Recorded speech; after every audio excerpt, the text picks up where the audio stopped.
एक स्टोरी है the wait, है ना, इंग्लिश रीडर में आता है द वेट। वेट का मतलब होता है सर्ट, ठीक है, सर्ट। और ये जो लिखा गया है बाय अंतोन चेखव, ठीक है ना, अंतोन चेखव के द्वारा लिखा गया है। अगर हम बात करते हैं वेट स्टोरी में तो दो मुख्य पात्र हो जाते हैं, जिसमें सबसे पहला है बेटा बैंकर और दूसरा है लॉयर, है ना। बैंकर मतलब वो जो बैंक में काम करने वाला है ना, पूंजीवादी व्यक्ति जिसे कहते हैं। और लॉयर का मतलब होता है वकील, लॉयर, ओके। अब इसमें इस स्टोरी में एक और मेन कैरेक्टर है जो कि वॉचमैन है। कौन है? वॉचमैन। यहाँ पे दो टॉपिक पे डिस्कस होता है, एक है लाइफ इम्प्रिजनमेंट और दूसरा है कैपिटल पनिशमेंट। अब देखिएगा स्टोरी समझिए, इसका शॉर्ट समरी है। The bet story by Anton Chekhov expresses the two characters, a banker and a young lawyer। कोई दिक्कत? मतलब ये जो स्टोरी है सर्ट, ये दो कैरेक्टर को दर्शाता है, एक बैंकर और दूसरा यंग लॉयर को, यानी वकील को। Who make bet, जो शर्त बनाते हैं, शर्त लगाते हैं, कौची पे? About the merits of capital punishment versus life imprisonment, मतलब उम्र कैद या मृत्यु दंड, ये दोनों के बीच में यहाँ पे शर्त होता है, ठीक है ना, कि मर जाना यानी कि मृत्यु दंड अच्छा है कि लाइफ इम्प्रिजनमेंट यानी उम्र कैद अच्छा है। इसी पे मेरिट का मतलब होता है अच्छाई, कोई दिक्कत है ना, उसका गुण, इसी पे वहां पे शर्त लगता है, ठीक है। Lawyer agree to spend 15 years in the solitary confinement। बेटा यहाँ समझेंगे, लॉयर जो है वो तैयार होता है कि कितना साल तक रहेगा? 15 साल तक रहेगा, है ना। सॉलिटरी का मतलब हमने लिखाया है अकेला या एकांत होता है। कन्फाइनमेंट का मतलब होता है कारावास या जेल जिसको कहते हैं, कोई दिक्कत है ना, ये तैयार होता है। For large some of money, क्योंकि वहां पे बताया था 20 लाख था ना, है ना, जगह दिया है ना 20 रूबल्स, ऐसे करके इसमें बताया है 20 लाख करीब इसको मिलने वाला है। बिलीविंग, यह मानते हुए, it is better than death, यानी इसका मानना भी था कि मर जाने से तो अच्छा है कि कहीं जीवित रहना, भले हम जेल में रहे, ठीक है ना, कम से कम जिंदा तो हैं। The lawyer lives in the isolation, है ना, लॉयर जो है वकील एकांत में रहता है और उसको allowed to read books, है ना, और उसको किताब पढ़ने के लिए दिया जाता है। other comforts, हमने बताया था अल्कोहल, गांजा, सिगरेट, चरस, सब चीज का व्यवस्था होता है। बट नो ह्यूमन कॉन्टेक्ट, लेकिन कोई मानव से संपर्क नहीं, कोई दिक्कत, किसी से आप मिल नहीं सकते हैं। बताया तो गया था कि पेपर और पेज दिया गया था, पेपर और पेन, कि कुछ जरूरत भी है तो लिख करके डाल दो, वॉचमैन आपको ला करके दे देगा, कोई दिक्कत।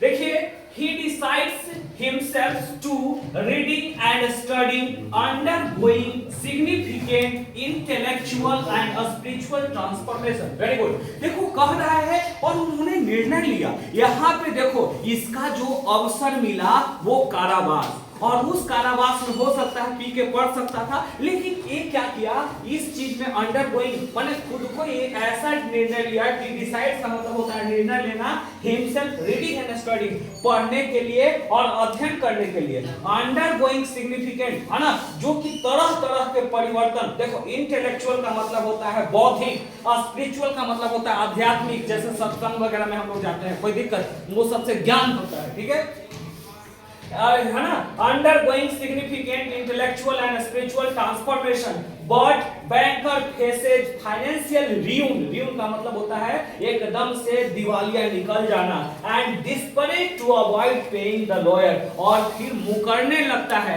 कि अब हम कैसे पेमेंट कर पाएंगे, क्योंकि बताए ना शर्त 15 साल पहले लगी, 15 साल पहले बैंकर एकदम से पूरा एकदम क्या बोलते हैं धनीमान व्यक्ति था, लेकिन समय किसी का नहीं होता, जानते हैं ना, समय तो सबसे बड़ा गुरु समय है, समझ गए ना। और यही समय जब उसका जाकर के थोड़ा सा डेस्परेट होता देता है तो फाइनली उसका दिवालिया निकल जाता है और उस क्रम में क्या होता है, उसके पास कुछ भी नहीं बचता है, तो वो सोचता है कि क्यों ना इसको खत्म कर दिया जाए। ठीक है, तो बेटा अब बताए थे कहानी में कि वो जेल जाता है ना, कारावास में। तब देखता है कि ये पड़ा हुआ है, इसके मन में आता है कुछ नहीं करना, बस तकिया ले उसको जांच दे, हल्का बल लगाएंगे है ना, दवा देंगे, बस करा के मर जाएगा। लेकिन वहां पे देखा कि एक लेटर लिखा, तो देखो हमने लिखा है ऑन द फाइनल नाइट, यानी जिस दिन शर्त पूरा होने वाली थी उस रात में lawyer writes letter renouncing the money having है ना कंक्लूडेड दैट मटेरियल वेल्थ। जैसे रिनाउंसिंग का मतलब क्या हुआ, वो बताते हुए है ना, त्यागने के लिए, छोड़ने के लिए वो लेटर लिखता है कि जो भी वेल्थ उसको मिलना था, जो धन उसको मिलना था, उसको वो त्याग करता है, क्योंकि इस धन से ज्यादा ही चीज प्राप्त कर लिया, कहां के, किताब वगैरह पढ़ करके। ठीक है ना, जिससे उसका है ना इंटेलेक्चुअल यानी बौद्धिक और स्पिरिचुअल आध्यात्मिक दोनों क्वालिटी उसमें बिल्ड हो गया। यानी रीडिंग और अंडरस्टैंडिंग से जो है ये सबसे ग्रेटर माना गया कंपेयर टू मनी। मनी के तुलना में ये सबसे बड़ा जो है वो क्या किया, जो भी ज्ञान यानी स्पिरिचुअल ज्ञान जो इसको मिला और साथ साथ इंटेलेक्चुअल नॉलेज जो मिला, ये बोला कि ये धन से भी ऊपर है, कोई दिक्कत है ना, धन मतलब छोटा हो गया और ये क्या हो गया, बड़ा हो गया। ठीक है, इसके बाद देखो है ना, having concluded that material worth का मतलब हो गया कि जो वस्तुएं हैं है ना, जो धन मिलेगा वो मूल्यहीन हो गया, वर्थलेस का मतलब मूल्यहीन। ठीक है, ही लीव्स कन्फाइनमेंट, वो जेल को छोड़ देता है जस्ट आवर्स बिफोर, कुछ घंटों पहले ही। The bet is up demonstrating his disdain the bet. Disdain का मतलब होता है तिरस्कार करना, मतलब यही दर्शाते हुए ने किया कि चलो हम इसको तिरस्कार करते हैं, नहीं तो अगर हम शर्त जीत जाते तो हमको तो उसको देना पड़ जाता 20 लाख रुपए। इससे अच्छा है कि चलो हम थाना इसको क्या करें, उससे अच्छा हमको ज्ञान ही मिल गया। तो एक ये कब हुआ, क्योंकि एक उम्र कैद सजा की वजह से। इसके बाद देखिए बेटा है ना, this story represent understanding of life true value, मतलब यह कहानी दर्शाता है कि जीवन के जो सच है, सच मूल्य को समझना यही दर्शाता है। जीवन भर हम लोग पैसा पैसा करते रहते हैं, लेकिन अंत में सिर्फ अनुभव वगैरह ही काम आ पाता है कि नहीं। तो जो देखो जनरली हम लोग बोलते हैं खाली हाथ आया है खाली हाथ जाएगा, ये तो सब कोई कहते हैं, लेकिन हाँ कुछ जाता है, वो है हमारा कर्म, है ना। जो कर्म हम लोग करके जाते हैं ना, वो पहचान एक छाप छोड़ करके जाते हैं, और कर्म के ही बदौलत आज अगर हम एपीजे अब्दुल कलाम के बारे में जानकारी देते हैं,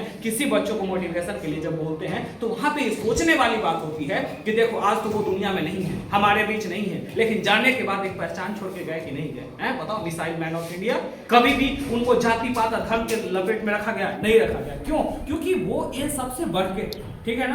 तो जनरली हम लोग को जो मतलब फिजिकली जो धन वगैरह ये सब चीज की जो फेर में हम लोग रहते हैं पूरे जीवन भर, और उसके चक्कर में एकदम पूरा जीवन के असल मूल्यों को त्याग देते हैं हम लोग, ठीक है ना। तो ये कहानी जो बेट है अंतोन चेखव के द्वारा, इसमें जीवन के जो सच का मूल है उसी के बारे में दर्शाना चाहते हैं। आई होप समझ में आया।